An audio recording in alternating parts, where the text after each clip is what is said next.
নমস্কার, Jio learner YouTube চ্যানেলে আপনাদের সবাইকে স্বাগত জানাই। আজকে আমি পশ্চিমবঙ্গ মধ্যশিক্ষা পর্ষদ অনুমোদিত ভূগোল বইয়ের প্রথম অধ্যায়ের কিছু অংশ আলোচনা করব। আগের দিন আমরা পড়েছিলাম পৃথিবীর আকৃতি যে গোলাকার তার সাপেক্ষে বেশ কয়েকটা প্রমাণ। পরবর্তীকালে আবার মানুষের মধ্যে প্রশ্ন জাগে যে পৃথিবীর আকৃতি কি আদৌ গোল? তখন বিভিন্ন পরীক্ষার মাধ্যমে মানুষ প্রমাণ করেছিলেন যে না, পৃথিবীর আকৃতি কিন্তু পুরোপুরি গোল নয়। পৃথিবীর আকৃতি হচ্ছে কি না অভিগত গোলাকার।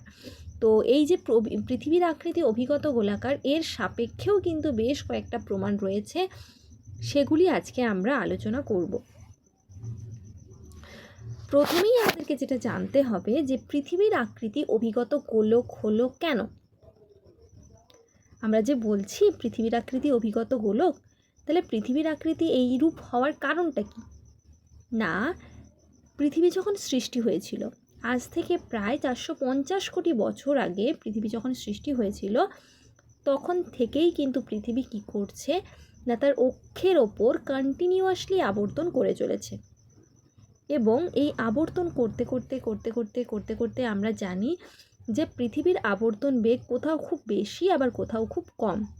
পৃথিবীর মাঝখানে অর্থাৎ নিরক্ষরেখা বরাবর, সেখানে কিন্তু পৃথিবীর আবর্তন বেগ সব থেকে বেশি। এবং এর ফলে কি হয় না, বস্তু কণা যেগুলো ছিল সেগুলো বাইরের দিকে অপসারিত হয়। এবং পৃথিবী যখন তরল অবস্থায় ছিল, অর্থাৎ পৃথিবী যখন সৃষ্টি হয়েছিল, তখন আমরা জানি যে পৃথিবী ছিল একদম তরল অবস্থায়। এবং সেই তরল অবস্থা, এই কেন্দ্রাতিক বলের কারণেই কিন্তু কি হয়েছে না, পৃথিবীর যে নিরক্ষীয় অঞ্চল আছে, সেই নিরক্ষীয় অঞ্চল কিন্তু অনেক বেশি স্ফীত হয়েছে। এবং আমাদের যে দুই মেরুবৃন্দ রয়েছে, সুমেরু এবং কুমেরু, সেগুলো কিন্তু একটু চাপা অবস্থায় রয়েছে। অর্থাৎ পৃথিবীর আকৃতি যে অভিগত গোলাকার, এই কারণেই কিন্তু হয়েছে। এরপরে আমরা যেটা পড়ব যে পৃথিবীর আকৃতি যে অভিগত গোলাকার, তার সাপেক্ষে বেশ কিছু প্রমাণ রয়েছে। এবং প্রথম প্রমাণ হলো কি না, পৃথিবীর নিরক্ষীয় ব্যাস এবং মেরু ব্যাস। এছাড়াও পৃথিবীর নিরক্ষীয় পরিধি এবং পৃথিবীর মেরু যে পরিধি আছে, সেটা কিন্তু সমান নয়। পৃথিবী যদি গোলাকার হতো, তাহলে কিন্তু কি হতো না, পৃথিবীর নিরক্ষীয় ব্যাস এবং মেরু ব্যাস সমান হতো। আবার পৃথিবীর নিরক্ষীয় পরিধি এবং মেরু পরিধি এটাও কিন্তু সমান হতো। কিন্তু আমাদের যেটা আমরা জানি যে পৃথিবীর নিরক্ষীয় ব্যাস হচ্ছে কত না, 12,757 কিলোমিটার। আবার পৃথিবীর মেরু ব্যাস হচ্ছে 12,714 কিলোমিটার। অর্থাৎ পৃথিবীর নিরক্ষীয় ব্যাস এবং মেরু ব্যাস কিন্তু সমান নয়। এদের মধ্যে ডিফারেন্স কত আছে না, 43 কিলোমিটার। আবার অপর দিকে আমরা যদি দেখি পৃথিবীর পরিধি, অর্থাৎ পৃথিবীর নিরক্ষীয় পরিধি হচ্ছে 40,075 কিলোমিটার। অপর দিকে পৃথিবীর মেরু পরিধি যেটা আছে, সেটা হচ্ছে 40,024 কিলোমিটার। অর্থাৎ এদের দুটোর মধ্যে যদি আমরা ডিফারেন্স দেখি, তাহলে সেটা হচ্ছে কত না, 51 কিলোমিটার। ঠিক আছে, তাহলে দেখো না, পৃথিবীর নিরক্ষীয় ব্যাস এবং মেরু ব্যাস এটাও সমান নয়।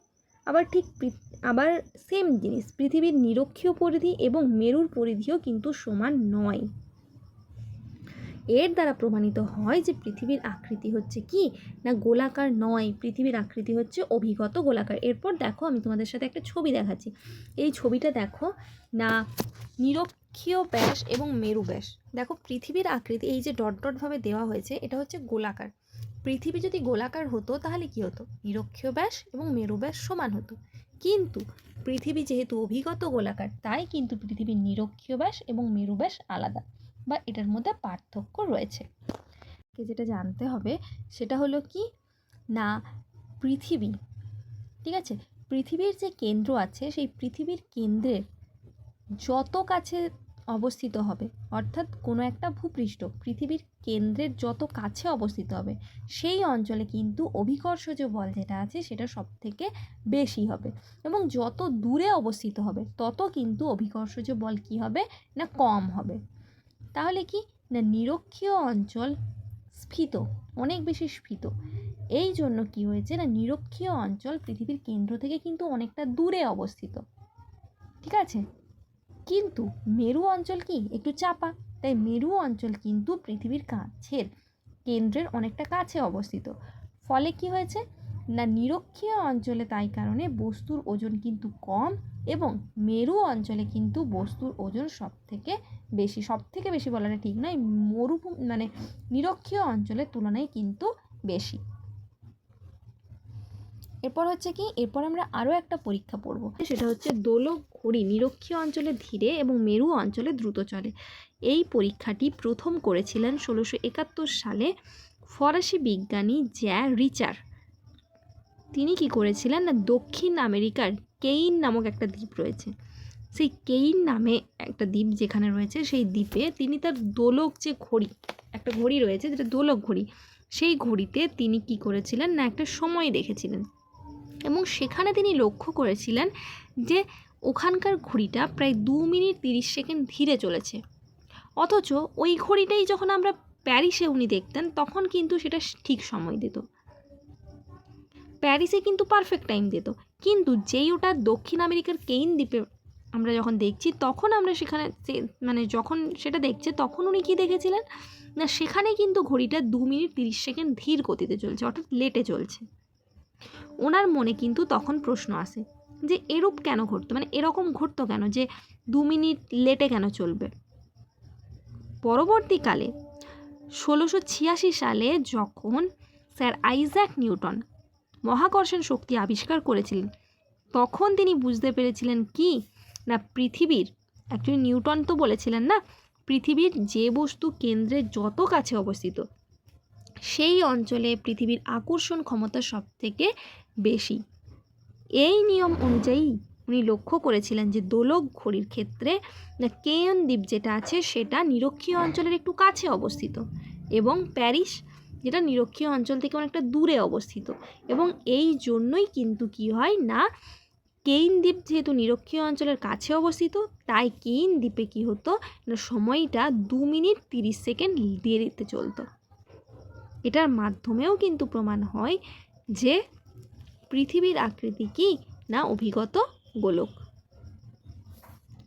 এরপর যেটা আমরা পড়বো সেটা হচ্ছে কি, একই দ্রাঘিমা বরাবর দুটি অক্ষরেখার মধ্যে দূরত্ব সমান হয় না। পৃথিবী কিন্তু অভিগত গোলক বলেই একই দ্রাঘিমা বরাবর দুটো অক্ষরেখার মধ্যে দূরত্ব সবসময় সমান হয় না। তোমরা অক্ষরেখা দ্রাঘিমা রেখা আশা করি জানো, এবং পৃথিবীর আকৃতি যেহেতু অভিগত গোলাকার তাই কিন্তু দ্রাঘিমা রেখা কোন দিক থেকে কোন দিকে বিস্তৃত, উত্তর দিক থেকে দক্ষিণ দিকে বিস্তৃত, এবং অক্ষরেখা পূর্ব দিক থেকে পশ্চিম দিকে বিস্তৃত। এই অভিগত গোলাকার বলেই কিন্তু একই দ্রাঘিমা বরাবর দুটো অক্ষরেখার মধ্যে কিন্তু দূরত্ব কখনোই সমান হয় না। এই সমস্ত প্রমাণ দ্বারা প্রমাণিত হয় যে পৃথিবীর আকৃতি কি না, অভিগত গোলাকার। কিন্তু বাস্তবে কি আমরা বলতে পারি যে পৃথিবীর আকৃতি অভিগত গোলাকার?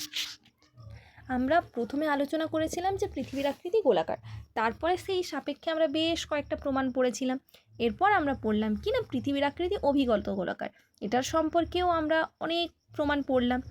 কিন্তু বাস্তবে কি আমরা বলতে পারি যে পৃথিবীর আকৃতি অভিগত গোলাকার?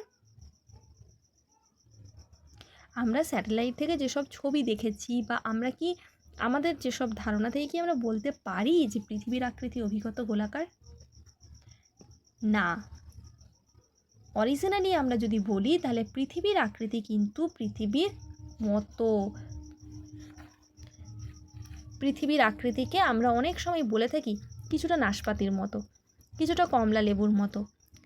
আমরা যা কিছুর সঙ্গেই তুলনা করি না কেন, আসলে পৃথিবীর আকৃতি কিন্তু কোনো কিছুর সাথেই আমরা মেলাতে পারি না।